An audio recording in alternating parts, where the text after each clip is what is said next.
Bonjour, je suis vraiment ravie d'accueillir sur notre nouvelle chaîne YouTube du Centre LGBTQI+, Paris-Île-de-France, Inès Roy-Levanovic, journaliste sportive spécialisée dans le football à l'Équipière. Elle va nous parler des discriminations dans le sport, des discriminations liées au genre, et plus particulièrement, elle va évoquer le sujet de la transidentité dans le sport et des questions que cela pose et surtout des débats que cela suscite.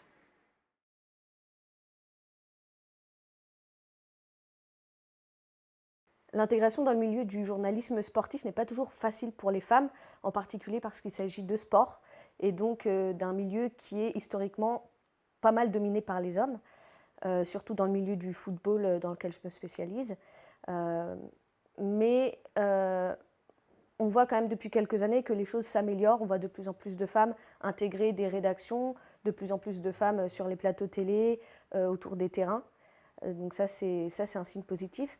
Après, en ce qui me concerne, c'est un peu particulier parce que après être passée dans une rédaction spécialisée dans le sport, je me suis rendu compte déjà de l'absence ou du manque de collègues féminines en masse, on va dire. Et puis, j'ai eu quelques problèmes avec la manière dont étaient approchés les sujets qui concernaient le sport féminin. Et c'est une des raisons pour lesquelles j'ai créé l'association, ou cofondé l'association, le média L'Équipière, qui se spécialise dans le foot féminin, grâce auquel on a finalement réussi à éliminer cette barrière du genre, puisqu'on est une majorité de femmes et puisqu'il s'agit de sport féminin, même si justement les hommes sont aussi bienvenus dans la rédaction et qu'on essaie d'être en mixité maximum. Donc c'est vrai que mon cas n'est pas forcément représentatif. La transidentité dans le sport présente une problématique particulière qui est celle de la performance. C'est-à-dire la question de savoir si une femme transgenre a des capacités physiques plus importantes qu'une femme cisgenre ou à l'inverse qu'un homme transgenre a des capacités physiques inférieures à celles d'un homme cisgenre. Cette question-là, elle est posée parce que certains craignent que ça serait un désavantage pour surtout les femmes cisgenres qui pratiquent le foot, en particulier en compétition. Mais en fait, il n'y a pas que ça. Il y a aussi une question dans certains cas, d'homophobie ou de anti-LGBT qui se présente. Donc, en réalité, les vraies questions qu'il faut se poser pour essayer de répondre à cette problématique, c'est d'abord, y a-t-il réellement une différence au niveau de la performance et des capacités physiques d'une femme transgenre par rapport à une femme cisgenre ou d'un homme transgenre par rapport à un homme cisgenre. Ensuite, une fois qu'on pourra ou qu'on peut répondre à cette question, il faut se demander comment, dans le cadre du sport de compétition, est-ce qu'on peut ou est-ce qu'il faut mettre en place certaines réglementations pour permettre ou pas l'accessibilité à ces sports aux personnes trans, tout simplement. Il y a des journalistes conservateurs, français, états-uniens et autres, un peu comme Michel Onfray par exemple, qui disent que la participation de femmes trans à des sports de compétition féminins signerait la mort du sport de compétition féminin d'après eux. Donc, ce genre de personnes, j'évite de discuter avec elles, en fait, tout simplement. J'évite les débats ou les discussions sans fin avec des personnes qui ne comprennent pas forcément la question dans son entièreté et qui peut-être manquent aussi un peu d'ouverture d'esprit. Ce que je me contenterais de faire, ce serait d'essayer de leur expliquer tout simplement. Michel Onfray, en l'occurrence, a par exemple évoqué une proposition de loi qui avait été faite concernant l'accessibilité au sport pour toutes les personnes, et parmi les groupes de gens cités, il y a eu des personnes trans, mais aussi beaucoup d'autres. Ce qu'il n'a pas pris en compte, c'est que cette loi concerne le sport loisir, le sport de monsieur et madame et autres, tout le monde, et non pas le sport de compétition. Or, et je pense que là, on pose aussi le doigt sur une question importante pour amener à la meilleure compréhension du sujet, c'est qu'il y a une grande différence entre le sport loisir et le sport de compétition. C'est-à-dire que, surtout par exemple dans ce cas-là, l'État a comme objectif de donner un accès le plus large possible à un maximum de la population. C'est une question d'accessibilité, c'est une question d'inclusivité, de non-discrimination. Au contraire, le sport de compétition, lui, c'est pas qu'il veut donner accès à certaines personnes plutôt qu'à d'autres, mais plutôt justement d'amener à une compétition, c'est-à-dire qu'il est obligé d'être réglementé pour ça. Il y a des sports qui vérifient ou qui rangent les personnes par catégorie de poids, de force, de vitesse, peu importe. Et a priori, celle du genre pourrait peut-être parfois rentrer en compte dans l'équation. Avec les institutions qui ont commencé à s'intéresser de plus en plus au sujet, il y a des études qui ont été faites, soit par les institutions, soit par des scientifiques ou des experts ou des sportifs eux-mêmes.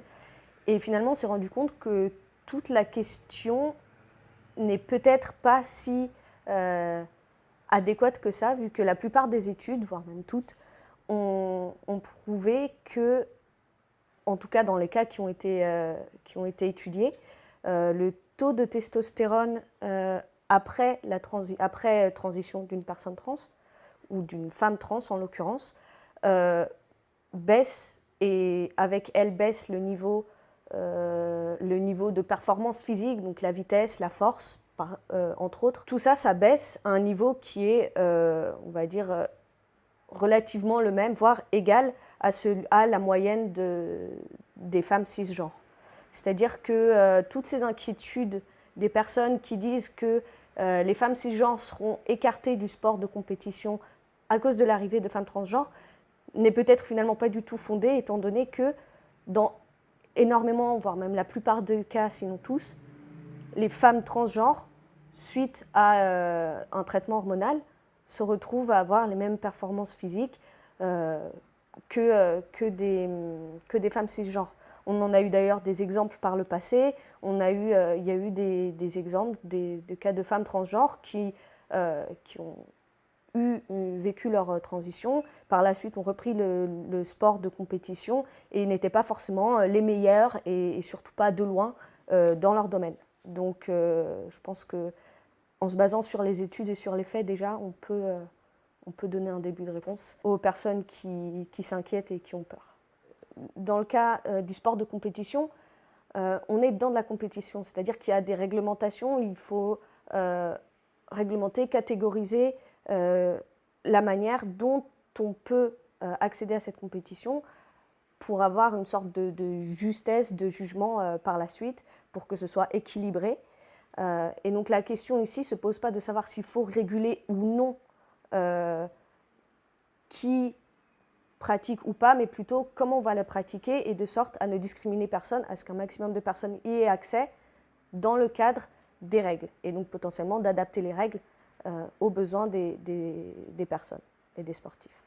C'est une des raisons pour lesquelles, depuis surtout le début des années 2000, en particulier 2004, avec une décision du comité olympique, qui a décidé de justement de laisser participer des personnes transgenres sous conditions dans différentes disciplines sportives.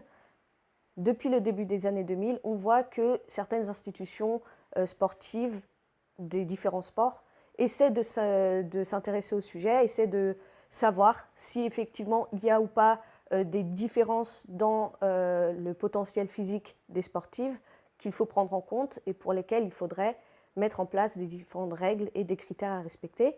En l'occurrence, c'est ce qui est en train de se faire de plus en plus. Donc, j'ai parlé du comité olympique, mais aussi dans d'autres sports, dans des instances de sports différents et variés. Ma spécialité, c'est le football. Donc, j'aimerais bien en parler un petit peu plus. Ce qu'il faut savoir, surtout sur la transidentité dans le football, c'est que le football est un sport collectif et que la question ne se pose pas exactement de la même manière dans un sport collectif qu'individuel, puisqu'il y a d'autres critères qui vont entrer en jeu qui ne dépendent pas forcément d'un individu, d'une personne, qu'elle soit trans ou cis.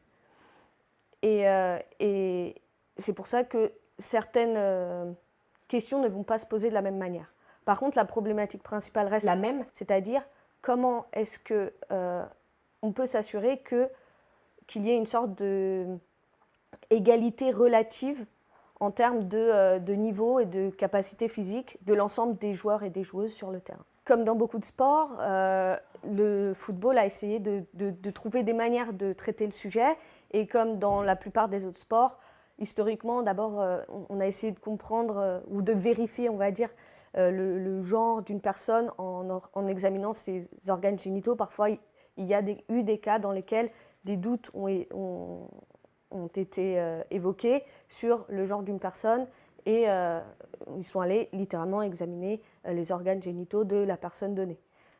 Finalement, on s'est rendu compte que ce n'était pas la bonne manière de faire. Les instances se sont intéressées plutôt aux chromosomes des personnes, XX pour les femmes, XY pour les hommes.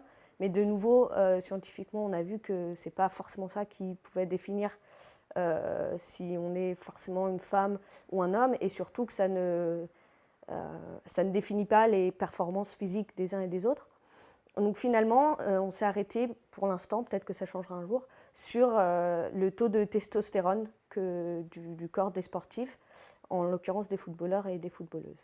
Il y a une chose dont on s'est rendu compte aussi, c'est que en très grande majorité, ce genre de contrôle ou de vérification du genre d'une personne par rapport à ses capacités physiques dans le foot sont faites uniquement sur des femmes qu'on soupçonne d'être en réalité des hommes, en fait. La plus grande majorité des cas, c'est ça. Des cas de femmes transgenres, il n'y en a pas beaucoup encore, ou en tout cas pas qui soient annoncés ouvertement. Mais du coup, on voit aussi ici qu'il y a une sorte de un peu discrimination, plus ou moins conscience de la part des instances ou des personnes qui demandent à ce que ces vérifications soient faites, puisque les hommes, eux, sont beaucoup moins concernés par ce genre de test. Il y a eu au sein de la FIFA des discussions qui ont été faites à plusieurs reprises, entre autres en 2019, un débat au sein du comité qui a justement évoqué, entre autres, cette question de la discrimination parce qu'on croit que des femmes seraient des hommes et qu'ils veulent profiter de performances supérieures pour pouvoir jouer en sélection nationale, par exemple.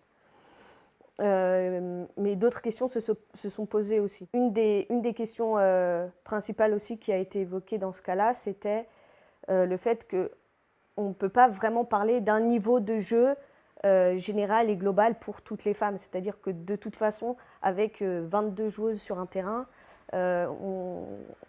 et surtout d'un match à l'autre, d'une compétition à l'autre, au final, les niveaux vont varier de toute façon. Donc ça, c'est quelque chose qui remet un peu en cause, d'une certaine manière, les régulations qui sont faites par rapport à ça. Dans le football, il n'y a pas encore énormément de personnes qui soient ouvertement trans, mais j'en ai choisi quelques-unes à vous partager. Il y en a une en Argentine qui s'appelle Mara Gomez, qui est la première femme à avoir eu l'autorisation de la fédération, c'était il y a 1 an ou 2 d'ailleurs, à participer au championnat national de football féminin, enfin championnat national féminin de football en Argentine. Elle avait eu tout un processus dans lequel elle s'est battue pour avoir le droit. Au final, elle joue maintenant dans un club du championnat. Un autre exemple est celui de Queen, qui joue dans l'équipe de foot du Canada, qui est du coup récemment médaillée olympique, médaillée d'or, qui en 2020 a fait son coming out en tant que trans, et qui a d'ailleurs fait pas mal parler d'elle pendant les JO cette année. Et la troisième personne dont j'avais envie de vous parler, c'est Jaya Sailua de Samoa américaine, qui est non-binaire et qui est non-binaire, mais d'une manière qui est totalement acceptée et qui fait partie des traditions ou de la culture samoa, justement. Donc c'est pour ça que j'ai trouvé que c'était un cas intéressant. Qui joue avec l'équipe, avec la sélection de Samoa, et qui est totalement acceptée dans son équipe et dans son pays, même si en partant ailleurs du fait de changements culturels, c'est une fois partie de son pays que des problèmes, des discriminations ont lieu. Donc on va espérer que ça n'arrive pas trop, ni à cette personne-là, ni à d'autres sportifs, et que les personnes trans soient plus acceptées, tout simplement.